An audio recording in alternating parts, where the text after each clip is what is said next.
The night was black with rain when Declan Heath slammed his brakes on the forest road. At first, he thought it was just debris from the storm, branches, maybe a fallen signpost, until he saw the blood. A woman in uniform lay half hidden in the mud, one hand still gripping her shattered radio. Her breathing was ragged, shallow, each exhale barely a sound beneath the storm. Declan's instincts took over before fear could. He threw the truck into park, ran to her side, and dropped to his knees. Then he saw it. Hello, if you're ready to hear the whole story, click subscribe and tap the notification bell. Type in the comments where you're watching from, because tomorrow I will be giving you another story just as touching as this one, or maybe even crazier. And you don't want to miss it. Now let's begin. Hey, stay with me. Her eyes fluttered open, blue, unfocused, glassy with shock. Don't call it in, she whispered. Why not? They'll know. He didn't understand, but he didn't press. He tore off his jacket and pressed it against her side. The warmth of her blood soaked through instantly. Who did this? He asked. Her lips trembled. They were cops. Lightning split the sky. The flash lit up the wreck of her patrol car 30 feet ahead, crumpled against a guardrail. Glass scattered across the asphalt. The side door was riddled with bullet holes. Declan looked around. The road was empty. The city lights were miles behind them, the storm swallowing every sound except his breathing. "Hold on," he said. "I'm going to get help." He reached for his phone. No signal. Of course not. The hills out here were notorious for dead zones. He looked back at her. The blood, the trembling hand, the fear in her eyes. He couldn't leave her. Declan glanced toward the passenger seat of his truck, where a bright pink raincoat sat crumpled.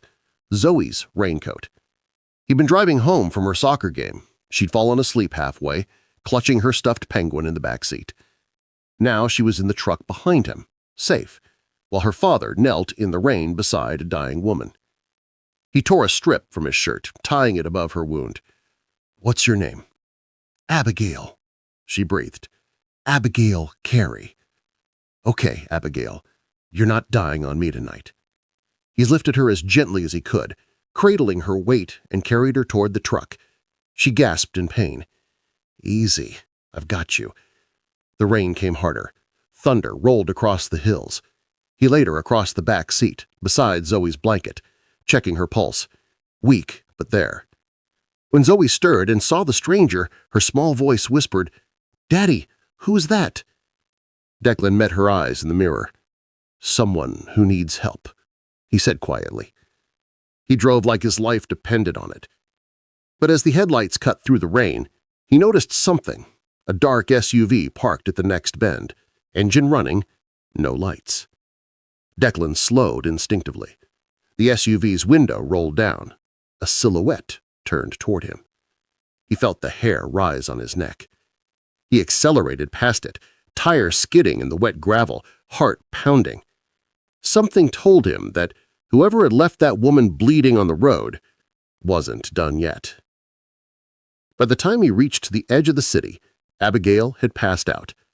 Declan pulled into the emergency entrance of Mount Sinai West, shouting for help. Nurses rushed to the car, shouting codes. As they lifted her out, one of them asked, "What happened?" Declan just shook his head. "You tell me." Inside the hospital, while doctors worked on her, Declan stood by the glass, soaked, trembling, silent. When Detective Russell Peterson arrived 20 minutes later, Declan knew the name from news articles, old press photos, and one name buried deep in memory. Caitlin Nelson, his wife, the cop they never caught the killers for. Peterson's voice broke the silence. "You said she told you not to call it in." Declan nodded slowly. Peterson's expression hardened. "Then you might have just stepped into something you don't understand."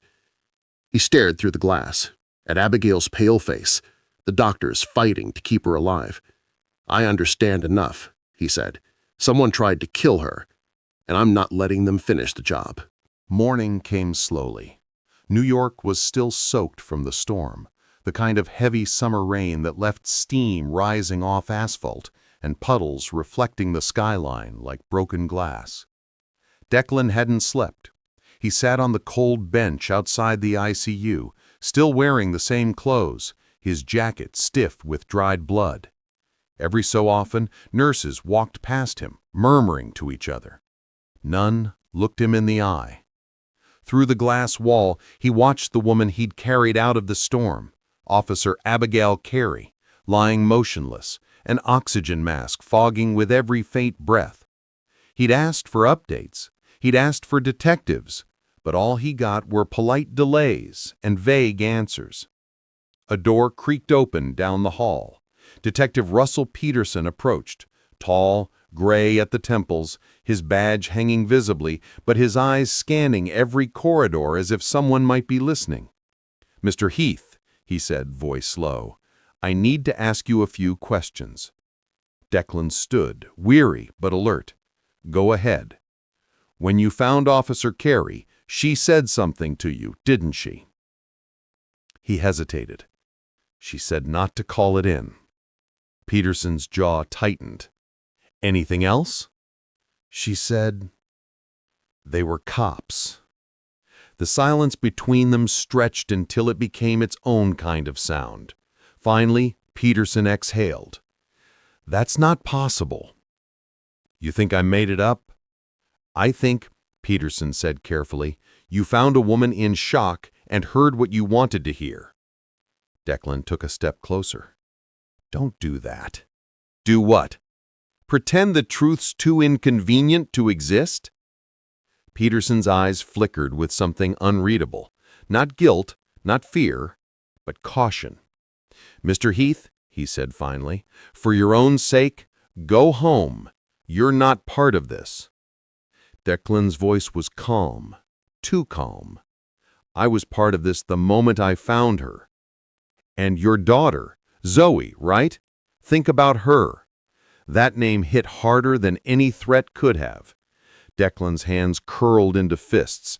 "You think I'm going to walk away from this because you mention my kid?" "I think you have more to lose than you realize," Peterson said softly, then turned and walked away. Hours later, as the sun broke through the clouds, journalist Lydia Cornell appeared at the hospital lobby, pressed suit, messy hair, and the kind of stare that belonged to someone who had seen too many stories go wrong. She introduced herself quietly. "You're Declan Heath, right?" He nodded, warily. "You already know who I am?" "I know you dragged a bleeding officer into Mount Sinai during a storm, and the NYPD hasn't said a word about it, which means whatever happened out there isn't supposed to exist." He stared at her. "You're not here for a story." "No," she said. "I'm here because 2 years ago I covered the death of a detective named Caitlin Nelson. The file disappeared. And you're her husband." Declan's chest tightened. "How do you know that?" "Because," Lydia said softly, "the bullet that killed your wife came from a service weapon that was never logged into evidence." For a long moment he said nothing. The air between them felt electric, grief meeting revelation. Then he whispered, "You're saying it was a cop?" "I'm saying," Lydia replied, "someone inside that department buried the truth. And I think Abigail Carey was about to uncover it." Declan looked back towards the ICU, at the woman fighting for her life behind that glass. He didn't know her. He hadn't asked for any of this. But suddenly, the dots were connecting in ways he could no longer ignore. If Abigail Carey had stumbled onto the same truth Caitlin died chasing, then saving her hadn't been coincidence. It had been fate. And someone in the New York police already knew it. That night, as the city lights shimmered through the rain-streaked windows, Declan sat in his car outside the hospital. The weight of everything pressed against his chest. Grief, rage, guilt, and something new, purpose. He opened the glove compartment and pulled out a photograph. Caitlin and Zoe at the beach, laughing. He traced his finger over Caitlin's smile. "I tried to move on," he whispered. "But you left something unfinished, didn't you?" Inside the hospital, a monitor beeped suddenly in Abigail's room. Her heart rate spiked. The nurse called for a doctor. Abigail's hand twitched, her eyes fluttering open, just for a second. Through blurred vision, she saw a shadow at her door. Not Declan. Someone else. A man in a suit, watching her. And then, just as quickly, gone. 3 days passed. Abigail Carey was still in critical condition, drifting between life and the edges of consciousness. Declan visited every morning before taking Zoe to school and again every night after. He didn't know why he kept coming, maybe because walking away had already cost him one life. He sat in the hallway now, the hum of fluorescent lights pressing against his skull, the smell of antiseptic clinging to the air. He stared through the glass at the woman in the bed, pale, bruised, motionless, and felt the same helpless rage that had burned through him the day Caitlin died. He'd been told to move on then, too. He hadn't. He just stopped saying out loud that he wouldn't. On the 4th night, Lydia Cornell found him sitting by the vending machine with a cup of stale coffee. "You look worse than the coffee tastes," she said. He didn't look up. "That's impressive." She sat beside him, sliding a folder across the table. "You want answers? You'll need to stop asking the police for them." Declan opened the folder. Inside were photos, patrol car logs, timestamps, and an internal memo dated the night Abigail was shot. They marked her unit as inactive 15 minutes before the 911 call. That means someone in dispatch erased her route before she was attacked. Declan frowned. Who can do that? Someone above her rank. Someone who didn't want anyone to know where she was going. He stared at the paperwork, anger simmering beneath his calm. She was following a lead. She was meeting a source, a retired detective named Valtteri Johnson. He used to run internal affairs before he was quietly pushed out. Why? I sighed. Because he got too close to a corruption ring involving corporate kickbacks, evidence laundering, and paid cover-ups. "And that's what Caitlin was investigating," Declan said quietly. Lydia nodded. "Exactly. Carey picked up the trail your wife left behind." Declan stood, pacing. The storm outside had returned, thunder rumbling low like a warning. "She risked her life for the same thing Caitlin died for," he said. "And you expect me to walk away?" Lydia looked up at him. "No, I expect you to understand that whoever shot her already knows you're involved." He paused.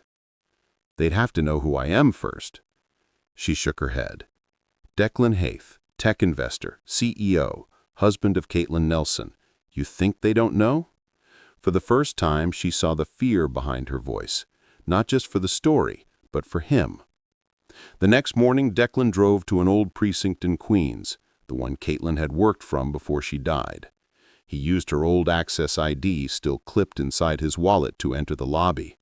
The officer at the desk barely looked up from his phone. "Can I help you?" "I'm looking for Captain Russell Peterson. He's not in today. When will he be?" "Don't know. Try tomorrow." Declan turned to leave, but noticed something. A corkboard behind the desk, filled with faded photos and commendations. In one of them, Caitlin stood smiling beside a younger Peterson. And behind them, in the same photo, was another man, silver hair, a sharp grin. Valtteri Johnson. He leaned closer. The caption beneath the photo read, "Internal Affairs 2012 Unit Integrity Team."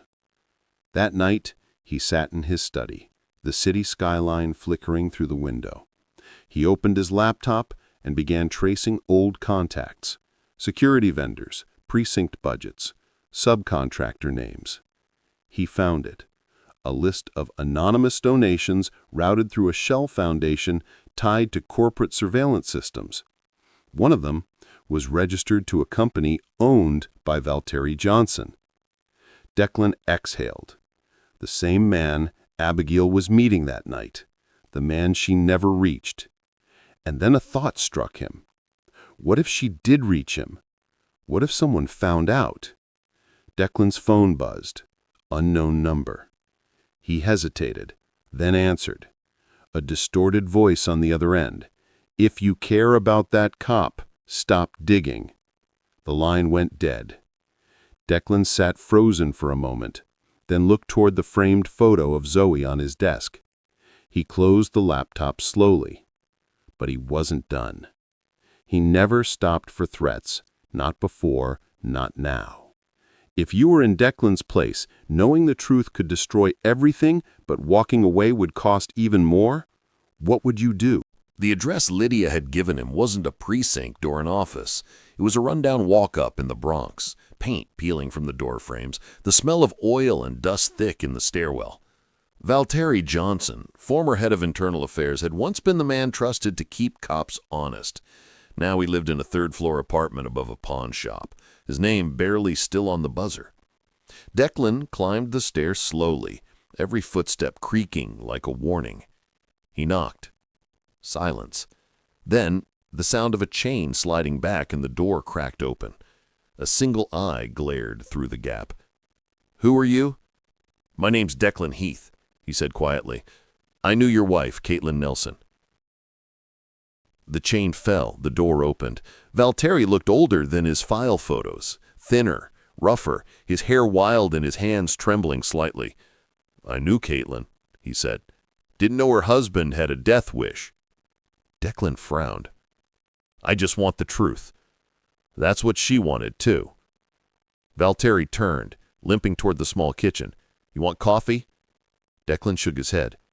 "You were the last person Abigail Carey was supposed to meet before she was ambushed. She didn't make it. I think the people she was investigating found her first." Valtteri's shoulders stiffened. "And you think I'm one of them? I think you know who is." The older man set the cup down on the counter. Steam rose between them, the smell of burnt grounds heavy in the air. "She was close," Valtteri said. "Closer than anyone since Caitlin." Declan stepped closer. "Close to what?" "To proving the department's been compromised for years. The money, the missing evidence, the deaths they call accidents. Who's behind it?" Valtteri hesitated. His voice dropped to a whisper. "Russell Peterson." Declan froze. "Peterson? He's not the cop you think he is. He runs it, the whole laundering pipeline. He protected dirty officers, funneled bribe money through real estate fronts, and made enemies disappear. When Caitlin started connecting the dots, he made sure her investigation disappeared too." Declan felt his throat tighten. "You're saying he?"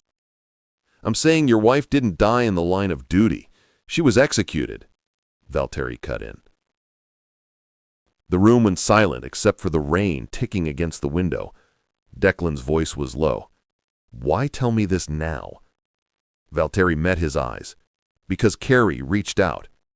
She said she had proof, files Peterson thought were gone. She was bringing them to me the night she was shot." Declan's jaw clenched. "Where are they now?" "That's the thing," Valtteri said. "She never made it here. And when I went to find her the next morning, her patrol car was gone, just gone." Declan stared at him. "She crashed outside my property. I found her myself." Valtteri's eyes widened. "Then they didn't mean to kill her. Not yet. They were sending a message." Declan frowned. "To who?" Valtteri looked him dead in the eye. "To anyone who still believes the badge means something." A heavy knock on the door cut through the tension. Both men froze. "Expecting someone?" Declan whispered. Valtteri shook his head slowly. Another knock. Harder this time. Valtteri motioned toward the back exit. "Go, now." "I'm not leaving you." "You have a daughter," Valtteri hissed. "Go!" Declan hesitated, then slipped down the back stairwell as the front door burst open. He heard shouting, two voices, male, demanding something, then a thud. A gunshot. He stopped halfway down the steps, breath sharp, every muscle locked. Then silence. He ran. Outside, the rain had started again, washing the street in silver. Declan kept his head down as he crossed the block and ducked into an alley, his heart hammering. He didn't need to go back to know what had just happened. Valtteri Johnson, the last man who knew the truth, was gone. And somewhere in the city, the same people who had killed Caitlin and tried to silence Abigail were cleaning up their trail again. Only this time, they'd made a mistake. They'd left Declan alive. The steady rhythm of hospital monitors echoed through the room. The first time Abigail Carey's eyes opened, it was to the color of gray dawn spilling through the blinds. Her throat burned, her ribs ached with every breath, but the voice she heard, low, calm, and familiar, pulled her back from the haze. "You're safe," Declan said quietly. He was sitting by her bedside, elbows on his knees, exhaustion carved into every line of his face. Her lips parted. "How long?" 6 days. She tried to sit up, but he placed a steady hand on her shoulder. "Don't move too fast. You lost a lot of blood." Abigail blinked hard, trying to piece together the storm, the headlights, the pain, and then his face. "You found me," she whispered. He nodded once. "Yeah." For a long moment, the only sound was rain tapping the window. Finally, she spoke again. "Did anyone come from the department?" "2 detectives. One of them was Russell Peterson." Her pulse quickened. "Peterson?" "He told me to forget everything I saw." That name was enough to drain the color from her face. "He's involved," she said. "I knew it. He's been burying cases for years." "Caitlin knew that too," Declan said softly. Her eyes flicked toward him. "Your wife?" He nodded. "She was a cop. She died investigating the same network." Abigail's voice broke slightly. "She was the one who sent me that message." "What message?" Her hand trembled as she reached for the nightstand drawer. Inside was a phone wrapped in a plastic evidence bag. 2 weeks before the ambush, I got an encrypted email from someone named CN. It said, "If something happens to me, trust VJ." Declan's chest tightened. "Valtteri Johnson." Abigail nodded. "I was supposed to meet him that night. He said he had Caitlin's files, proof of everything. Then someone intercepted me before I got there." Declan's jaw set. "They killed him." The words hung between them, heavy, irreversible. Abigail turned her head toward the window, blinking back tears. "He was one of the few good ones left." "Then he died for a reason," Declan said softly. "We can't let it be for nothing." She studied him for a moment, the quiet intensity in his voice, the pain buried just beneath control. "You're not going to stop, are you?" "No," he said simply. "Not until I finish what Caitlin started." By afternoon, Abigail was sitting upright, a blanket draped over her lap. Her movements were slow, deliberate, but her eyes had regained their focus. Declan stood by the window, watching the sky lighten. The summer storm had finally passed. "I made copies of everything. Before they pulled me off the task force, I backed up the files on a drive." "Where is it?" "In my locker. NYPD's 19th Precinct, evidence section." "You think it's still there?" She gave a faint, bitter smile. "If Peterson's involved, no. But he doesn't know I hid a duplicate." "Where?" Her eyes met his. "In the one place no one would look, inside my badge casing." Declan turned to her impressed. "You're thorough." "I had to be," she said quietly. "I knew they were watching me." Hours later, as the city buzzed beyond the glass, Abigail rested again. Declan stood outside her room, leaning against the hallway wall. He didn't notice the man watching him from across the corridor, a hospital staff member with an NYPD visitor's badge clipped to his coat. He spoke softly into a phone. "He's here. With her." A pause. "Yes, both alive." Another pause. Then a nod. "Understood." He hung up, slipped the phone into his pocket, and walked away, disappearing into the flow of visitors heading toward the elevator. Back in the room, Abigail stirred in her sleep, her hand instinctively brushing against the badge on her tray. Declan watched her, unaware of the storm that was already forming beyond those walls, a storm far more dangerous than the one that had brought her to him. He looked down at the badge, the small metal casing catching the sunlight, and whispered to himself, "Hang on, Caitlin. We're getting there." 2 nights later, the city pulsed with heat. That heavy New York kind of summer. Humid, electric, the air thick with the smell of rain that refused to fall. Declan parked 2 blocks from the 19th precinct. His truck idled beneath the shadow of a streetlight, the wipers clicking against a windshield fogged from the humidity. Abigail sat beside him, pale but determined, her side still wrapped in bandages under her jacket. "You sure you're ready for this?" Declan asked. "Ready doesn't matter," she said, loading a single bullet into her service weapon. "It's either tonight or never." He looked at her, then at the precinct, the same building Caitlin had worked from years ago. "Let's finish this," he said quietly. Inside, the precinct was quieter than usual. A skeleton shift, 2 officers at the front desk, half watching a Yankees game on a muted TV. Abigail walked in first, badge clipped to her belt, her tone sharp and confident, muscle memory returning. "Detective Carey, evidence check." The man glanced at her, confused. "I thought you were transferred," she said smoothly. "Captain Peterson's orders." The man hesitated, then buzzed the door open. Declan followed, keeping his head down. They moved past rows of filing cabinets toward the back hallway, the air cool, sterile, silent. Abigail's steps slowed near her old locker. The door bore faint scratches, like someone had forced it open before. Her pulse quickened. She reached into her pocket and pulled out a small flathead screwdriver. With one motion, she pried off the badge casing, flipped it open, and there it was, a tiny memory card tucked behind the metal plate. She exhaled shakily. Got it. But then, footsteps. Heavy, moving fast. Declan glanced toward the hallway mirror and sought 2 reflections, uniforms, moving in. "Go," he hissed. They turned the corner and ran, cutting through the narrow corridor toward the evidence room. Abigail's heart pounded in her ears. She could hear the officers shouting behind them, their radios crackling. Declan pushed open a side door leading to the stairwell, an old maintenance exit. They took the stairs 2 at a time, Abigail clutching the drive in her fist. When they burst into the alley, Declan stopped cold. 2 more men were waiting, one holding a gun. "Drop it, now." Abigail froze, raising her hands.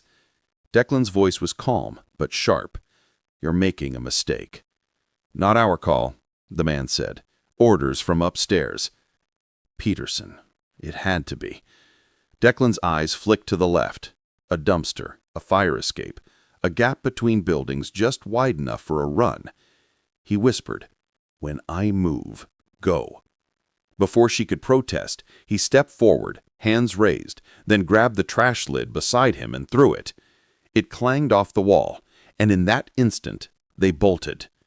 Gunfire cracked through the alley. Sparks flew off brick. Abigail stumbled, grabbed Declan's arm, and together they ducked behind a parked car. Declan fired back once, not to kill, just to buy seconds. Then headlights flared from the street, a sedan skidding around the corner. The passenger door flew open. "Get in!" It was Lydia Cornell. They dove inside, Abigail clutching her side, Declan slamming the door as Lydia floored it. Bullets shattered the rear window, glass spraying across the seats. "Who the hell are they?" Lydia shouted. "Cops," Declan said bitterly. "Peterson's, probably." Abigail pressed the memory card into Lydia's hand. "Get this somewhere safe." "What's on it?" "Proof," she said. "Everything Caitlin found." They didn't stop driving until they were across the bridge, Manhattan's lights fading behind them. The silence that followed was thick, broken only by the wind through the broken glass. Finally, Abigail leaned her head back, whispering, "They're never going to stop." Declan turned toward her, his voice low. "Then neither will we." If you were in that car, proof of corruption in your hand, the city turning against you, would you keep running or risk everything to expose the truth? The story broke before dawn. A news anchor's voice crackled through the radio inside Lydia's apartment. Police sources confirm an active investigation involving a wealthy businessman, Declan Heath, and NYPD detective Abigail Carey in connection to the theft of classified case files and the fatal shooting of retired officer Valtteri Johnson. Declan stared at the screen in disbelief. His name, her face, both now branded as fugitives. "They turned it on us," Lydia said softly. "They're framing you for everything." Abigail sank into the couch, clutching her side. "Peterson's pulling every string he has." Declan stood near the window, his reflection fractured in the glass.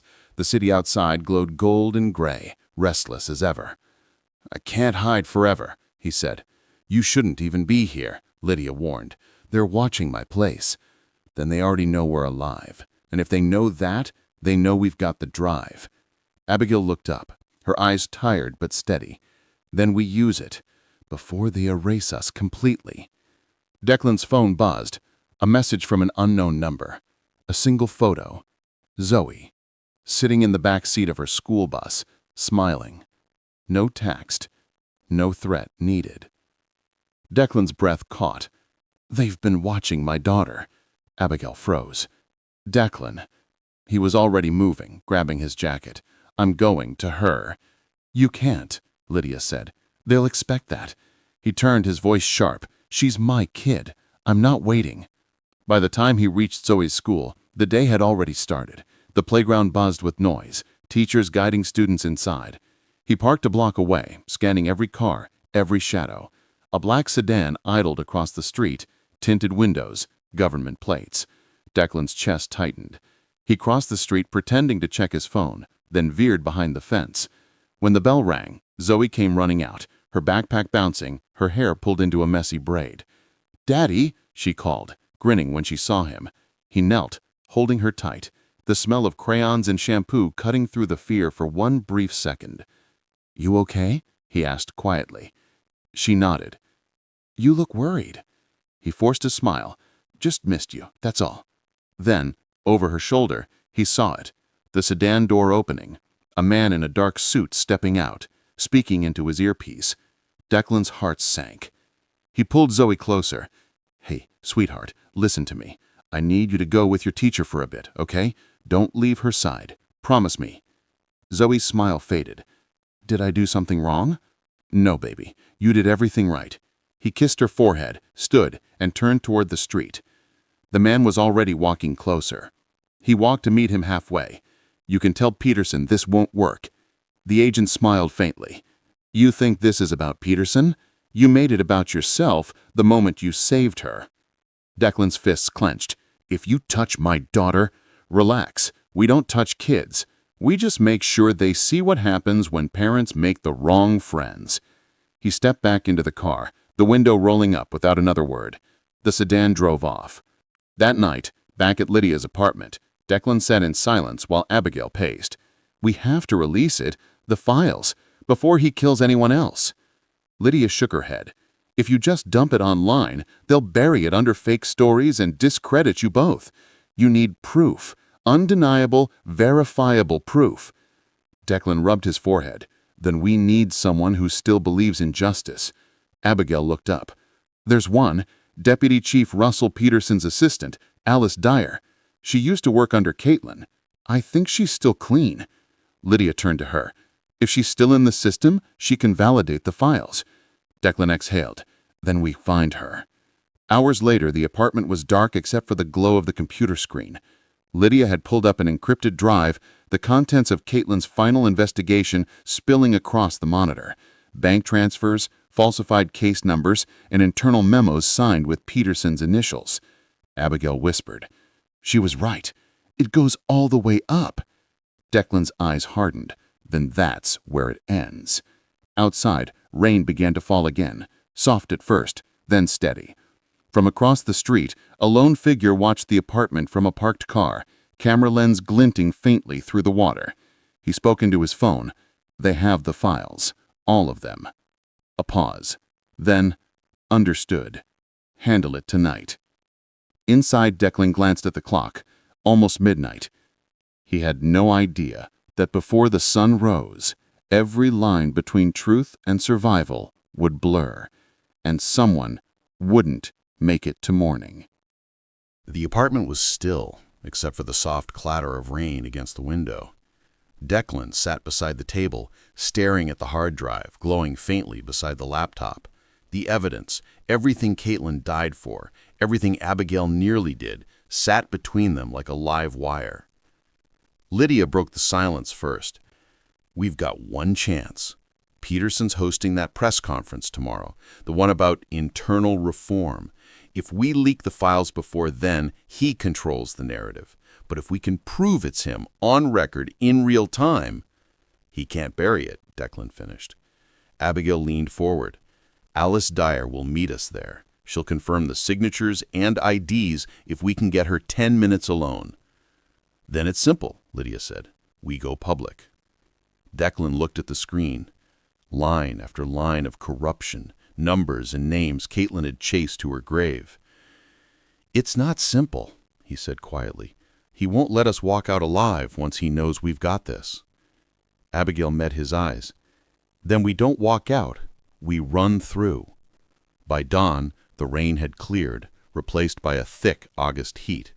The city shimmered, bright and indifferent. The press conference was held at City Hall. Reporters, cameras, uniformed officers forming a polite, controlled chaos. Declan watched from the edge of the crowd, sunglasses hiding the circles under his eyes. Abigail stood beside him, posture straight, the faint outline of her bandage visible beneath her jacket. "Remember," Lydia whispered through their earpiece, "once Alice verifies the data, I send the file to every major outlet. You just have to keep him talking long enough." "Copy," Abigail said softly. Russell Peterson took the podium like a man who'd never lost control of a room.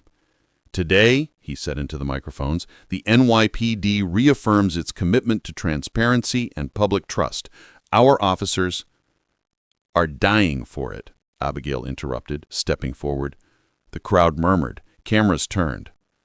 Peterson froze for a heartbeat, just long enough for guilt to flicker before the mask returned. "Detective Carey, you should be resting."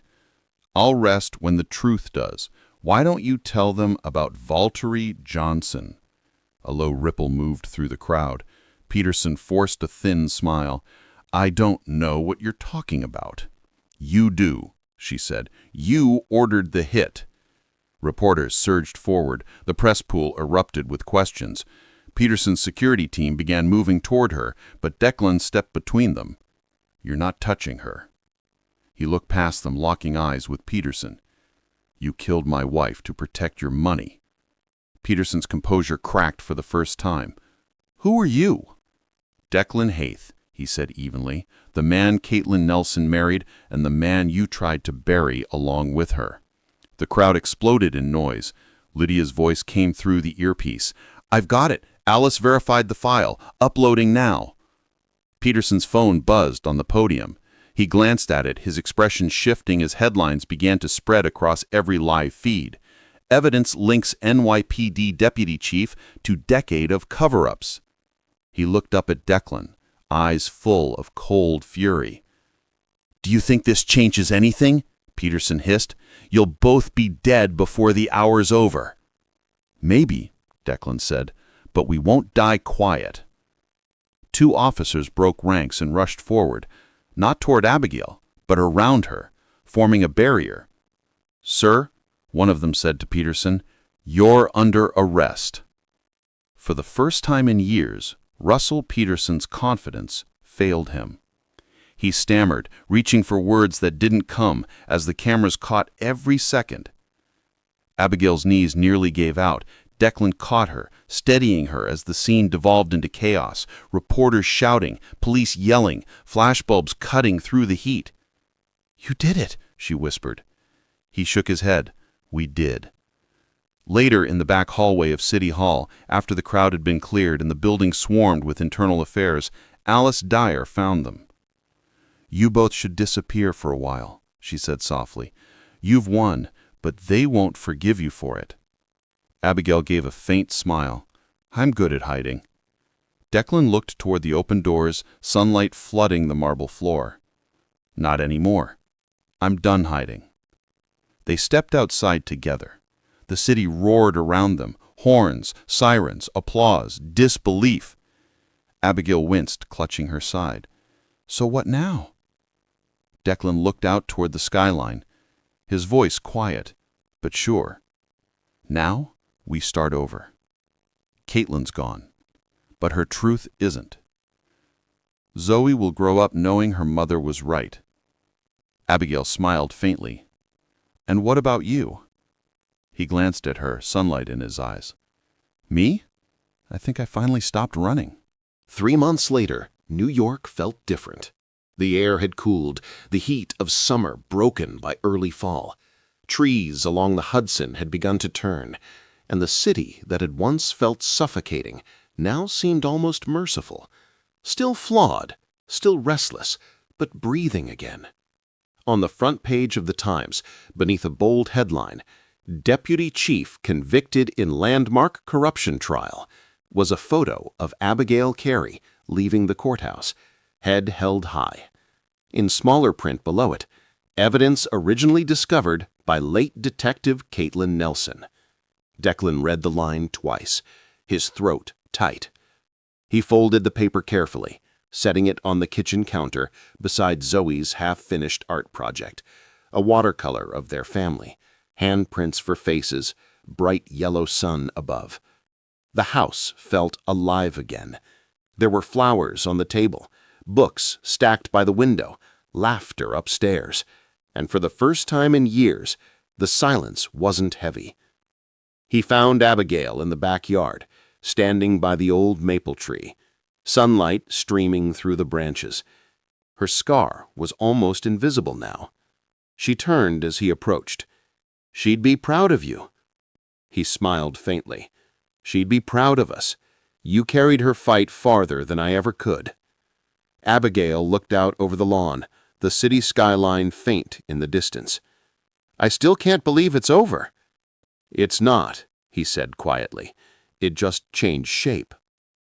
Zoe ran out from the house, barefoot, her laughter cutting through the quiet. "Dad! Abby! Come see!" They followed her to the porch, where she pointed at a small memorial stone beneath the tree. Caitlin's name engraved, beside the words, "Truth outlives us." "I made it with Mom's old badge," she said proudly, "so she's never forgotten." Declan knelt, his hand trembling as he brushed the engraving. "That's perfect, sweetheart." Abigail's eyes softened. "You raised a good one." He looked up at her. "I had help." Later that evening, the three of them sat by the window as dusk fell, the sky painted in streaks of amber and violet. Abigail sipped her tea, Zoe dozed against her shoulder, and Declan watched the lights of the city blink on, one by one. He thought of Caitlin, her laughter, her stubbornness, her faith that truth mattered even when no one cared to see it. He thought of Abigail, her resilience, her courage, the second chance she'd given both him and the justice system. And he thought of Zoe, the future none of them had dared to imagine until now. A soft wind moved through the open window, rustling the curtains.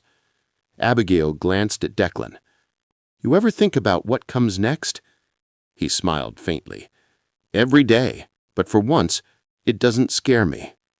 They sat in silence, listening to the hum of the city, sirens in the distance, the echo of life moving forward. Then Declan whispered, almost to himself, "Caitlin's truth finally reached the world." Abigail nodded, "And you made sure it didn't die with her." He turned toward her, eyes warm in the fading light. "No," he said softly, "you did." Outside, the last light of day melted into the Hudson, and for the first time in years, Declan Heath felt peace. Not the kind that comes from forgetting, but the kind earned by finally finishing what love began. Would you have done what Declan did, risk everything to finish the fight someone you loved started? Tell me below, because sometimes the only way to honor the past is to make sure its truth still has a heartbeat. What's your take on the events in this story?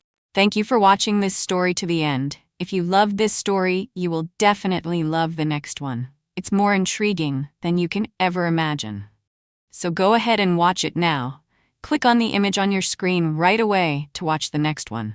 And don't forget to subscribe to our channel. It helps and encourages us to share the best human interest stories you'd love.